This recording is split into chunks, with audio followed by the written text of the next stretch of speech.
नमस्कार। आज मैं फिर आपके सामने अपराध की एक और घटना लेकर आया हूं। आज के अपराध की घटना हालिया है, बिल्कुल हाल फिलहाल की है। हुआ कुछ यूं कि उत्तर प्रदेश के एटा जिले में जसरथपुर गांव से सटे हुए खेतों में 6 अक्टूबर 2024 को एक महिला की लाश मिली। कपड़े उसके अस्त व्यस्त थे और ऐसा लग रहा था जैसे उसे काफी मारा पीटा गया हो। पुलिस मौके पर पहुंची। महिला संबंधी अपराधों में थोड़ी सी एक्स्ट्रा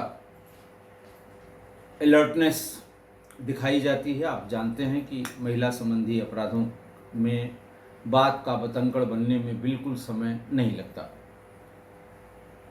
लिहाजा एडिशनल एसपी राजकुमार मौके पर पहुंचे, फॉरेंसिक टीम मौके पर बुलाई गई, डॉग स्क्वाड मौके पर बुलाया गया और क्राइम ब्रांच के लोगों को बुलाया गया। सब ने अपना अपना काम शुरू किया। काफ़ी भीड़ इकट्ठा रही ये पता करने के लिए कि आखिर ये लाश किसकी है। थोड़ी ही देर में ये पता लग गया कि ये एटा के ही नया गांव थाना क्षेत्र के गांव अल्हापुर की निवासी अलका है, जिसकी उम्र करीब 32 साल होगी। पुलिस ने इसके लिए कई टीमें बनाई। राजकुमार ने इसे 3 टीमों में विभक्त किया। एक कि इस महिला के परिवार से ये पता करने की कोशिश की जाए कि इनकी किसी से अदावत है, किसी से दुश्मनी है। दूसरी टीम गांव में ये पता करने के लिए कि क्या इनकी आम शोहरत है लड़की की या परिवार में क्या क्या दिक्कत। लेकिन इससे कोई बात बनी नहीं। मृतका का मोबाइल नंबर मिल गया पुलिस को। मृतका के मोबाइल नंबर की जब कॉल डिटेल निकाली गई तो वो हैरान करने वाली थी। बहुत से लोगों से बहुत लंबी लंबी बातें दिन में भी और रात में उसमें पुलिस ने नोटिस की। अलका के पति रमाकांत से बातचीत की गई। रमाकांत ने कहा, साहब मुझे बहुत कुछ नहीं पता है, बस मुझे ये पता है कि मेरी पत्नी 5 अक्टूबर को अपने बेटी के केस में कोर्ट में गई थी, लेकिन वहाँ से वापस नहीं आई। न मेरी बेटी वापस आई, न मेरी पत्नी वापस आई।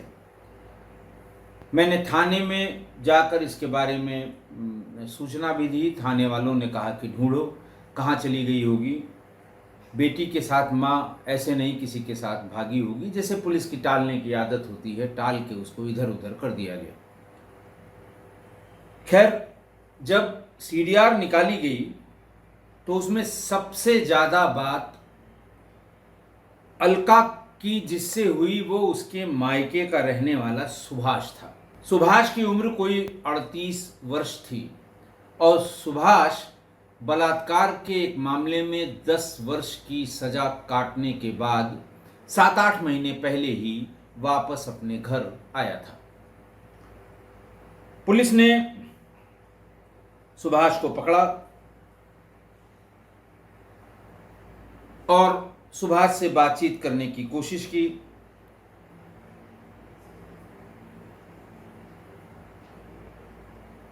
लेकिन सुभाष मिला नहीं। उसके घर पे जाने पता लगा कि वो भाग गया है और ये भी पता लगा कि लड़की जो माँ के साथ गई थी, माँ की तो लाश मिल गई, लड़की का भी पता नहीं है।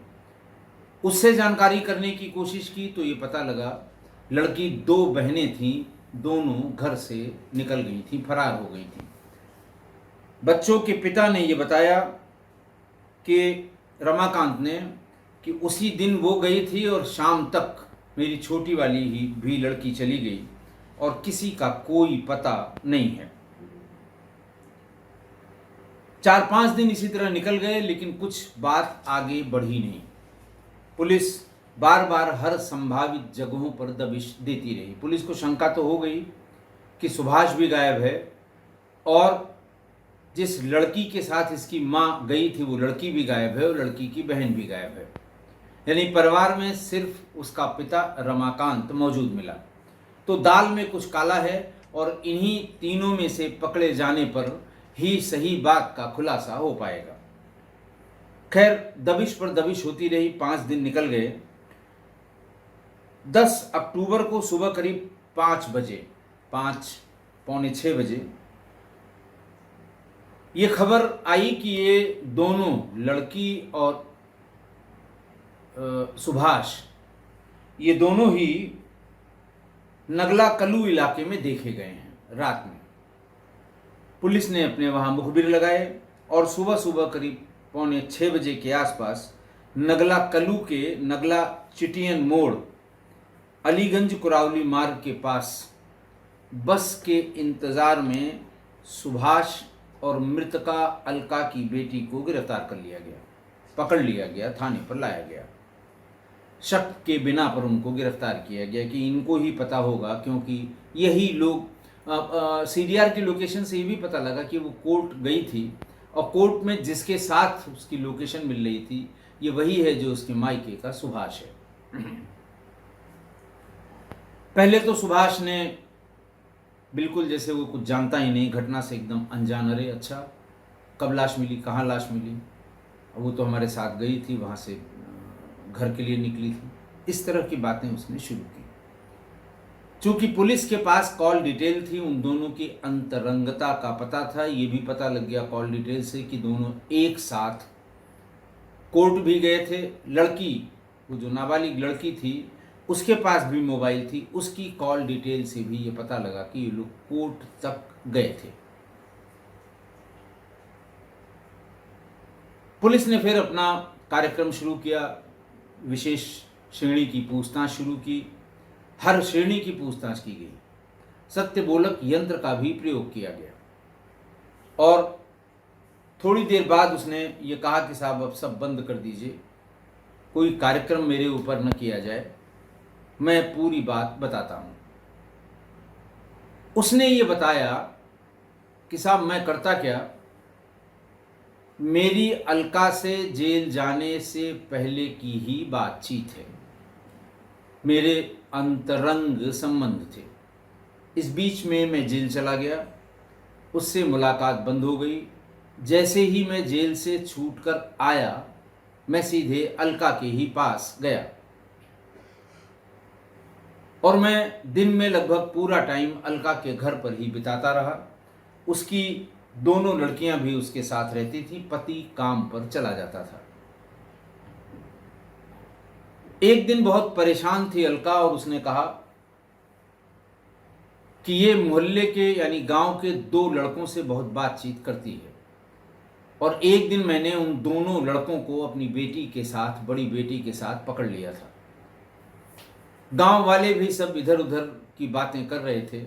मैंने इज्जत बचाने के लिए अपनी लड़की से ही उन दोनों लड़कों के खिलाफ रेप की एफआईआर थाने में दर्ज करा दी। दोनों लड़कों का नाम भी उसने बताया कि एक का नाम अनिकेत था और दूसरे का नाम अखिलेश था। उन दोनों पे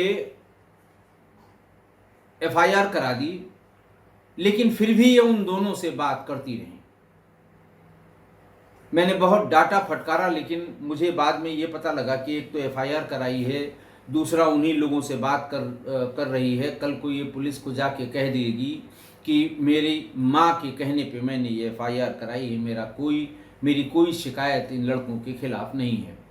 इस डर के मारे और ज़्यादा लोगों ने बताना भी शुरू किया कि तुमने तो एफआईआर कराई है, वो तो फला जगह दिखाई दी थी उसके साथ। उसने बड़ी लड़की को अपने मायके भेज दिया, यानी लड़की के मामा के यहाँ भेज दिया। इस बात को लेकर वो बहुत परेशान थी। उस सुभाष से वो यही डिस्कस करती थी। एक दिन मामा का भी फोन आ गया और मामा ने अपनी बहन से कहा कि इसको यहाँ से तुरंत वापस बुला लो, मेरी बदनामी हो रही है। यहाँ पर इसको तुमने जैसा कहा था, यानी बहन ने कहा था मेरी इस बेटी को फ़ोन मत देना, ये पता नहीं कहाँ से किसका फ़ोन मांग के लाई है। पूरे दिन पूरी रात ये फ़ोन पर ही बात करती है और सवेरे से ही ये कभी इस बहाने कभी उस बहाने, कभी सब्जी लाने के बहाने, कभी मसाला लाने के बहाने घर से बाहर निकल जाती है। घंटों घंटों नहीं आती। गांव में बहुत बदनामी हो रही है। ये फ़ोन जैसे ही कटा, अलका ने सुभाष से कहा कि अब बहुत हो गया, मेरे मायके वालों ने भी इसको ले जाने के लिए कहा है, मेरी बहुत बदनामी हो रही है, ये किसी दिन किसी के साथ भाग जाएगी, मैं कहीं मुंह दिखाने काबिल नहीं रहूँगी। उसने कहा कि बताओ मुझे क्या करना है। उसने कहा कि एक बार तुम भी बात करके देखो कि अपनी हरकतें बंद कर दे, और फिर मैं खुद जाती हूँ, उसे यहाँ बुला कर ले आती हूँ। सुभाष ने फ़ोन पर लड़की से बातचीत की कि ऐसा क्यों कर रही हो, तुम्हारे मामा का फ़ोन आया था, ऐसा हुआ था, वैसा हुआ था, मम्मी परेशान है। तो लड़की ने छूटते ही सुभाष से कहा कि प्यार करना कोई गुनाह है क्या? तुम भी मेरी माँ को प्यार करते हो, मुझे सब पता है, और क्या क्या करते हो ये भी मुझे सब पता है, इसलिए तुम्हारे मुंह से ये बातें अच्छी नहीं लगती। इतना सुनते ही सुभाष ने फ़ोन काट दिया और अलका से कहा कि तुम उसको तुरंत अपने मायके से बुलवा लो। अलका ने कहा ठीक है, मैं बुलवा लेती हूँ, लेकिन अब मुझसे बर्दाश्त नहीं होता। इस गांव में मेरी बदनामी हुई और वहाँ मेरे मायके में जाकर मेरे मायके वालों की बदनामी कराई। ऐसा करो, तुम इसे मार दो, इसके मारने के एवज में मैं तुम्हें 50,000 रुपए दूंगी। और फिर वही कस्में वादे, इनकी कसम उनकी कसम, वो करके बताओ फलाना है ढकाना है। उसने कहा ठीक है, मैं मार दूंगा। बात तय हुई कि आखिर कब और कैसे मारा जाना है। 27 सितंबर को प्लान किया गया कि इसे कैसे मारा जाना है।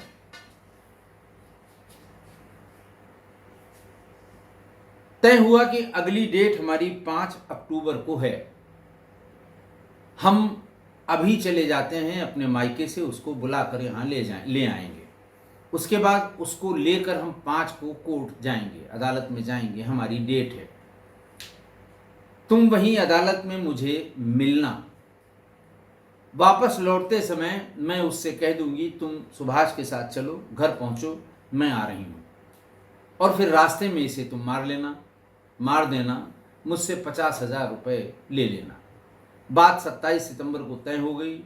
अलका फौरन अपने घर से अपने मायके गई, वहाँ से बेटी को लेकर उसे वापस लौट आई। जब बेटी घर आ गई तो 28 सितंबर को फिर सुभाष अलका से मिला और अलका से 5 तारीख को कैसे कैसे क्या क्या करना है ये पूरी बात कर ली। 5 को तय समय के अनुसार अलका अपनी बेटी के साथ कोर्ट पहुंची। ध्यान रखिए, अलका नाबालिग थी, उम्र केवल 16 साल थी। वो वहाँ अदालत पहुंची। अदालत में 16 साल या 17 साल रही होगी, लेकिन नाबालिग थी। वहाँ पहुंची, वहाँ कोर्ट की प्रोसीडिंग्स ख़त्म होने के बाद उसकी माँ ने कहा कि तुम सुभाष के साथ घर चलो, मैं आ रही हूँ। सुभाष उसको लेकर साथ निकला वहाँ से। रास्ते में फिर उसने कहा कि तुम उस दिन क्या कह रही थी कि तुम भी प्यार करते हो, तो उसमें कोई गुनाह नहीं, मैं करती हूँ, तुम उसको समझा रहे हो। रास्ते में उसने कहा कि मुझे सब पता है कि तुम और मेरी माँ क्या क्या करते हो। बातचीत में ही सुभाष ने उसको बता दिया कि देखो, मैं तुम्हें मारने का 50,000 रुपये तुम्हारी माँ हमको दे रही है। ये सुनकर वो चौकन्नी हो गई, परेशान हो गई और तुरंत सुभाष से लिपट गई और उससे खेतों में चल के एकांत में बात करने के लिए कहा। सुभाष को वो पास में खेतों में ले गई और वहीं उससे संबंध बनाए और ये कहा कि तुम माँ के चक्कर में मत पड़ो। तुम मेरी माँ को अगर मार दो तो मैं तुमसे शादी कर लूंगी और सारी जिंदगी तुम्हारे साथ रहूंगी। तो उसने कहा लेकिन मैं तो तुम्हें मारने के लिए ले आया हूँ, अभी शाम को वो पूछेगी। तो ऐसा करो, वहीं खेतों पे जहाँ इन्होंने संबंध बनाए थे वहाँ थोड़ा फूस इकट्ठा करके, घास इकट्ठा करके, और थोड़ा सा हाथों से मिट्टी निकाल के उसके सिर को उस गड्ढे में रखने के लिए कहा, और हाथ पैर सिकोड़ लिया, दूर से उसकी फोटो खींची। फोटो में ऐसा लग रहा था जैसे उसे मार दिया गया हो, वो मुंह के बल पड़ी हुई है। कई एंगल से 5-7 फोटो भेजी और लड़की को लेकर आगरा चला गया। जब आने में देर होने लगी तो उसकी माँ यानी अलका ने फिर पूछा सुभाष से कि क्या हुआ। उसने कहा मार दिया, और मैं तुम्हें फोटो भेजता हूं। थोड़ी थोड़ी देर पर उसने 4-5 फोटो भेजी। अलका को ये यकीन हो गया कि इसने हमारा काम कर दिया है।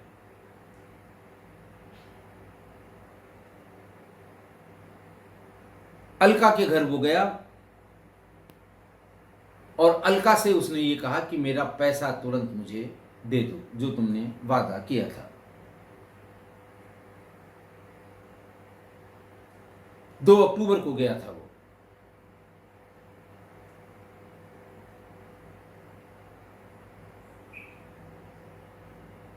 उसने कहा कि अच्छा ठीक है, मैं पैसों का 5 अक्टूबर को वहाँ गया था, जिस दिन वो कोर्ट की तारीख से लौट कर आया था, उसी दिन उसको लेकर चला गया और 5 को ही उसने फ़ोटो भेज दी। 6 अक्टूबर को आगरा से वापस गया। उसने कहा मेरा 50,000 रुपये दो। उसने कहा मैं कुछ दिन में दे दूंगी, 1-2 दिन बाद आना। 2 दिन बाद फिर उसने फ़ोन किया और पूछा कि मेरा पैसा कब मिलेगा, मैं आ जाऊं। तो उसने कहा थोड़ा इंतज़ार कर लो, मैं पैसे का इंतज़ाम कर रही हूँ। सुभाष ने कहा कि मैं जानता था कि तुम्हारी पैसा देने की नीयत नहीं है, इसीलिए मैंने उस लड़की को मारा नहीं और उसको मैं अपने साथ आगरा ले आया हूँ।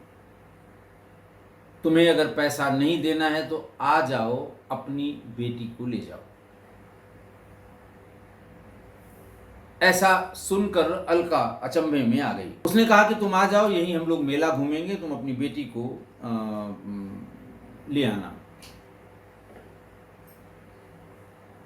फिर वहीं उसको बुलाया और फिर जैसा उसने अपने बयान में बताया कि मैं उसको बहुत चाहता था, अलका को, लिहाजा हमने कहा कि आओ चलो हम लोग मेला घूमते हैं। और पिकअप की गाड़ी में बैठकर वो एटा चला गया। वहाँ वो मेले में अपनी बेटी और अलका के साथ घूमा और फिर पिपरन चौराहे अलीगंज से पहले वो लोग उतर गए। पैदल ही जसरतपुर थाना क्षेत्र के नगला चंदन पुरंजला गांव के पास पहुंचे। तब तक रात के 10:30 बज चुके थे। अलका ने वहां सुभाष के कान में कहा कि अभी मौका है, रात हो गई है, इस लड़की को मार दो, पैसा तो मैं तुम्हें दे ही दूंगी। तो उसने कहा अच्छा ठीक है, तुम यहीं वेट करो, अभी इसको मैं किसी बहाने से खेत में ले जाता हूं, वहीं मार दूंगा। मैं तुमको आवाज दूंगा, तुम आके देख लेना कि ये मरी कि नहीं मरी। और बेटी को ये कह के ले गया कि तुमसे कुछ जरूरी बात करनी है, तुम्हें तुम्हारा वादा याद दिलाना है, 2 मिनट के लिए खेतों में चलो। और वहां जाकर उसने कहा कि देखो बहुत अच्छा मौका है, तुम्हें अपना वादा याद है कि नहीं, मैं तुम्हारी माँ को अभी मार दूंगा, लेकिन अपने वादे से मुकर मत जाना। वो फिर लिपट गई। उसने कहा कि कैसे मुकर जाऊंगी, तुम मेरा काम करो, मैं तुरंत शादी करूंगी और जिंदगी भर तुम्हारे साथ रहूंगी। उसने कहा ठीक है, मैं आवाज़, तुम चुपचाप जमीन पर निढाल होकर लेट जाओ, मैं अभी तुम्हारी माँ को बुलवाता हूँ, और जैसे ही वो यहाँ आएगी हम दोनों लोग उसे मिल के मार लेंगे। लड़की ने कहा ठीक है। दशरथ ने आवाज़ लगाई। वो तो अच्छी खबर सुनने के लिए बिल्कुल कान उसी तरफ लगाए हुए अलका बैठी हुई थी।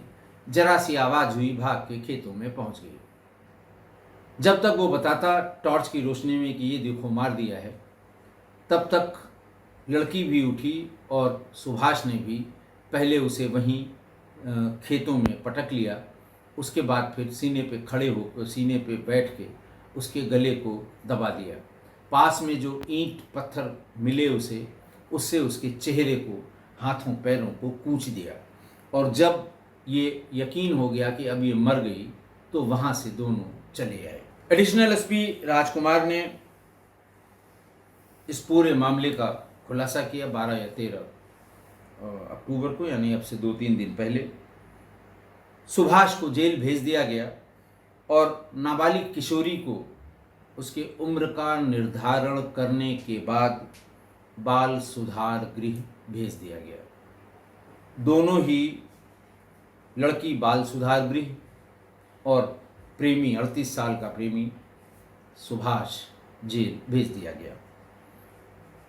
आज की घटना, आज की अपराध की घटना के तीनों पात्र अलबेले हैं, अपने आप में बिल्कुल अलग एंटिटी हैं, सबकी अलग अलग खुसूसियत है, खासियत है। पहला तो सुभाष, रेप का आरोपी, 10 साल जेल में रहा, जेल काट कर 6-7 महीने पहले आया, आते ही सीधे अपनी प्रेमिका अलका के घर में घुस गया।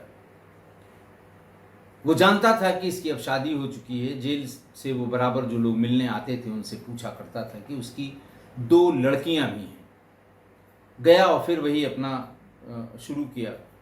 10 साल तक जेल में रहने के बाद क्या मानसिक स्थिति होगी और उसके बाद वो किस तरह टूट पड़ा होगा, इसकी कल्पना आप स्वयं कर सकते हैं। दिन भर वो अलका के पास रहता था और रात में अपने घर चला जाता था।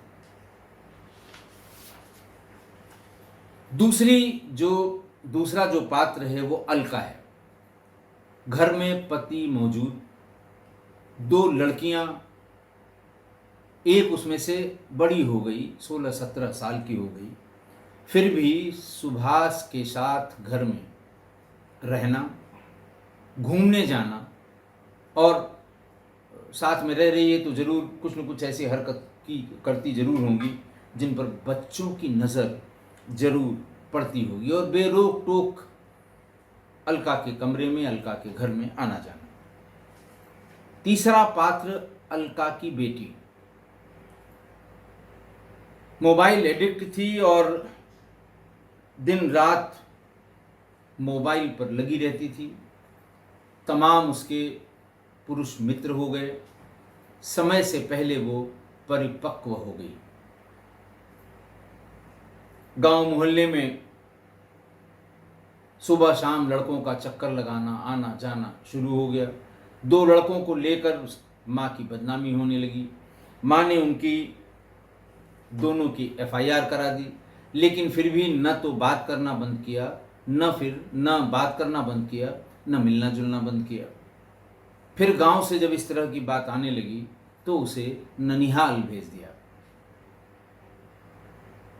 ननिहाल में भी उसने किसी से, बाद में ये पता लगा कि ये मोबाइल उसने सुभाष से ही लिया था। जब वो छूट कर आया था और अलका के साथ रंगरेलियां मना रहा था, तभी उसकी नज़र इस लड़की पर भी पड़ गई थी, और बात ही बात में इसने कहा कि ठीक है, हम तुमको मोबाइल देते हैं, मुझसे बात करती रहना। लेकिन मोबाइल लेने के बाद वो अपने दोनों अनिकेत और अभिषेक से भी बात करती थी और सुभाष से भी बात किया करती थी। मामा भी वहां पर तंग आ गए। वहां भी आसपास मधुमक्खियों की तरह लड़के मड़राने लगे। मामा ने एक दिन अपनी बहन को फ़ोन किया कि इसे फौरन बुलवा लो, मेरी गांव में बदनामी हो रही है। जिस समय ये सब बातचीत हो रही थी, सुभाष अलका के पास ही था। अलका ने सुभाष से कहा कि मेरी भी बदनामी गांव में कराई, वहां जाके मेरे मायके में वालों की बदनामी करा रही है, तुम ऐसा करो, इसे मार दो और मैं तुम्हें 50,000 रुपए दूंगी। फिर वही तय हुआ कि ठीक है, मेरे भाई ने कहा है, मैं उसको लेकर आ रही हूँ, 2 दिन बाद उसकी तारीख है, तारीख में हम तीनों लोग चलेंगे। वहाँ पर मैं उसे ये कह दूंगी कि तुम सुभाष के साथ घर जाओ, रास्ते में उसे कहीं पर मार देना, 50,000 रुपये हमसे ले लेना। सुभाष के मुंह में भी खून लग चुका था। उसे जैसे ही लेकर आया और उसने उससे बातचीत शुरू की तो ये बता दिया कि तुम्हारे मारने का 50,000 तुम्हारी माँ दे रही है। लड़की अपनी माँ से भी 4 हाथ आगे निकल गई, लिपट गई, खेत में खींच कर ले गई, संबंध बनाया और ये कहा मैं ऐसे ही पूरी जिंदगी तुम्हारे साथ रहूंगी, बस मेरी माँ को मार दो। सुभाष ने उन दोनों को बटखरे से एक तराजू पे दोनों तरफ रख के देखा और फायदा नुकसान में उसे उस लड़की के उस नव यौवना के साथ रहने में ज्यादा फायदा समझ में आ गया। उसने कहा ठीक है, तुम यही रहना, अभी हम बात करते हैं। तीनों लोग मैं बात करता हूँ। और फिर वही बुलाया वहां ले जाने के लिए और तीनों लोगों वहाँ उसको खेत में ऐसा समझ के कि मर गई है फ़ोटो खींचा, फ़ोटो खींच के माँ को भेजा। माँ बहुत खुश हुई कि तुमने बहुत अच्छा काम किया, मेरा बहुत बड़ा काम कर दिया। उसके बाद उस लड़की को आगरा ले गया और 3-4 दिनों तक लड़की के साथ ही रहा। इन 3-4 दिनों में उसने 50,000 रुपये वसूलने की कोशिश की। माँ ने वो पैसे दिए नहीं। तब उसको बताया कि आ जाओ आगरा, अपनी बेटी को ले जाओ, मैं जानता था कि काम होने के बाद तुम कभी पैसा नहीं दोगी। वो भाग कर आई, तीनों मेला घूमने गए। रास्ते में फिर उसने अपनी कस्में याद दिलाई कि तुम इसको मार दो, 50,000 रुपये मुझसे ले लो। उसने कहा अच्छा ठीक है, मैं ले जाता हूँ, फाइनली इसको मार ही दूंगा। लड़की को भीतर ले गया और बताया कि तुम्हें मारने के लिए भीतर आया हूँ, अगर तुमको तुम्हारा वादा याद हो और तुम उससे मुकरो नहीं तो अभी मैं उसको बुलवाऊंगा तुम्हारी लाश देखने के लिए और यहीं उसे मार दूंगा, लेकिन तुम्हें उसके बाद मुझसे शादी करनी होगी। अब सोचिए, लड़की वो 16 साल की, उसके कर्तव्य देखिए कि माँ से कुछ, 2-3 लड़कों से कुछ, सुभाष से कुछ, दोगुनी से ज़्यादा उम्र का और माँ का प्रेमी। इसे अच्छी तरह पता था कि ये इसका और मेरी माँ का चक्कर है, लेकिन दिमाग का फितूर देखिए। उसे तैयार कर लिया, माँ को आवाज़ लगाई, माँ ये देखने आई कि हाँ लड़की को मार दिया कि नहीं मार दिया। सुभाष और अलका की बेटी ने मिलकर अलका को ही मारकर वही खेतों में छोड़ दिया और वापस चले आए। अब आप देखिए कि ये जो इन सब में पूरे परिवार में एक पात्र और है, वो है बेचारा रमाकांत, अलका का पति। उसे कुछ भी नहीं पता कि चिराग तले कितना अंधेरा है, चिराग तले कहाँ कहाँ अंधेरा है और चिराग तले अंधेरे में जाने क्या क्या हो रहा है, उसे कुछ नहीं पता, या पता भी हो तो उसने कभी न जानने न समझने की कोशिश की।